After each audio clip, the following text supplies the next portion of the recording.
After the surprise attack of the Replicators on Earth and the subsequent burial of the Stargate by Homeworld Command, vast defense fleets were built as quickly as possible.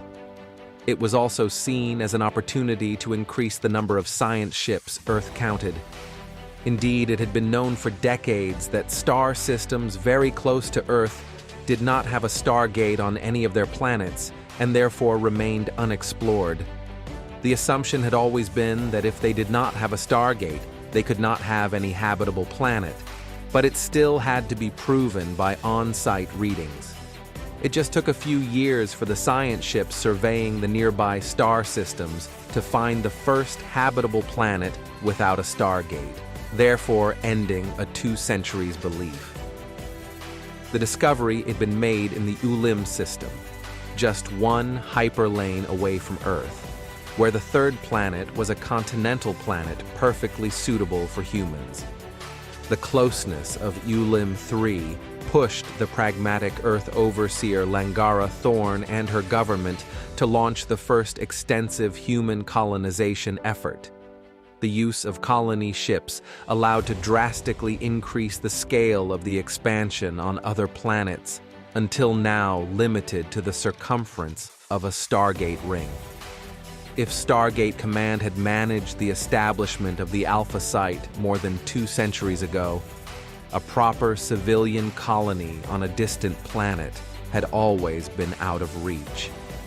The decision was taken to make Ulim 3 a generator world with the objective of dealing with 2 major issues. First, solving the growing energy problem on Earth linked to the uninterrupted growth of its population.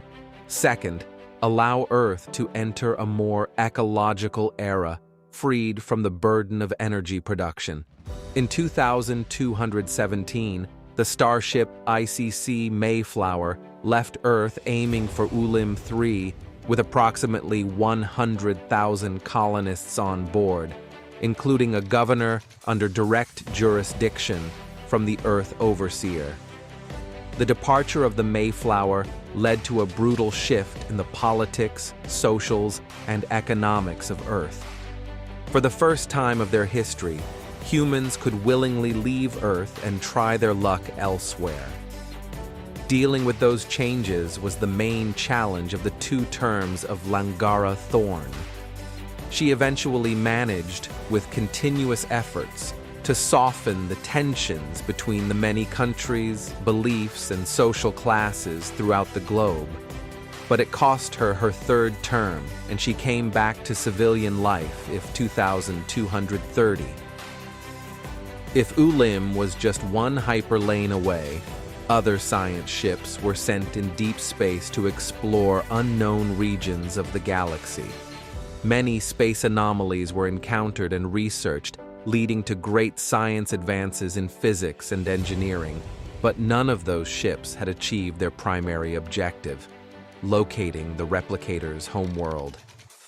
This changed in 2023 when an emergency transmission was received from the ISS Meridian. On the audio-only file, Captain Elise Virel, a driven, analytical, and respected commander, confirmed that they had found a star system with great replicator presence, including starships. Homeworld Command repeatedly tried to hail back the ISS Meridian, but unsuccessfully, indicating without doubt that it had been assimilated by the hostile machines. However tragic, their sacrifice was not vain, because the location of the replicators in the galaxy was now known. It was not precise, and it almost surely was not their home planet, but it was positive news. Indeed, the careful analysis of the last transmission of the ISS Meridian revealed that it had gone through the gravitational pull of the black hole situated in the Viscaran system. This star system was only reachable through one and only hyperlane. And it was on the other side of this hyperlane, in this choke point system, that the humans would stack their defenses. The fleets therefore regrouped in the Madeline system, and a formidable starbase was built with numerous defense platforms. From then, stealth science starship would be sent to infiltrate and spy in the Replicator territory, with the ultimate objective for Homeworld Command to estimate the size of the forces they eventually would have to face and, at any cost, always have sufficient defenses in the Matalin system to match them and stop them from feeding on human civilization. On the opposite side of the galactic map, other science ships had been sent in deep space, and even if they did not find any replicators, the ISS Arc-Seeker still made an astonishing discovery. On a lone planet in an isolated system, scans indicated the presence of advanced infrastructures and many cities. And when the away team beamed down, First Officer Naya Voss, who yet always had a calm and strategic personality, was stunned at the sight of the Asgards welcoming her. And rightly so, because Asgards were supposed to be extinct for 2 centuries. Naya Voss and her team were later sent to the capital city of this planet called Erebus, where they were greeted by High Scholar Bragi, the Asgard savior, who enlightened them with his story. During the last century of the Asgard decline, they were facing catastrophic genetic entropy due to thousands of years of cloning, and despite their intelligence, their physical and cognitive faculties were deteriorating irreversibly. By the twilight of the Asgard civilization, Bragi was at the head of the Legacy Initiative, which aimed at preserving the core of their culture, knowledge, and values. He was a highly respected cognitive architect who was in the process of developing the Echo Mind Protocol, a quantum cognitive mapping system that would digitally preserve Asgard consciousness in stable, redundant, crystalline cores. If the Legacy Initiative and the Echo Mind Protocol were officially sanctioned by the Asgard High Council, they remained secret and had an outcome too uncertain to concentrate all their efforts, hence entitling the humans with Asgard technology and the role of guardians of the galaxy.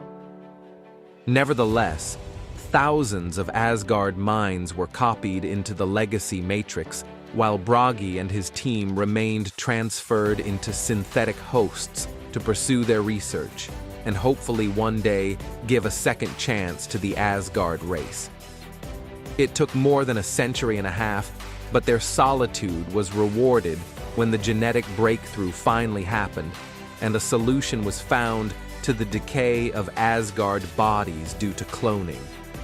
The time for rebirth was at last there for the Asgards, and for their civilization to thrive again. When the news of the Asgard return reached Earth, Homeworld Command was as stunned as the crew of the ISS Arc-Seeker when they came upon Erebus. But they also immediately saw the opportunity to renew the alliance that once overcame the Replicators 2 centuries ago. A team of the best diplomats was assembled and sent as quickly as possible, but they had no idea how taken aback they would be by the Asgard intentions. Thank you for listening to this episode, and don't forget to subscribe to the Liaran Narrative Gaming channel to discover the rest of the story. See ya.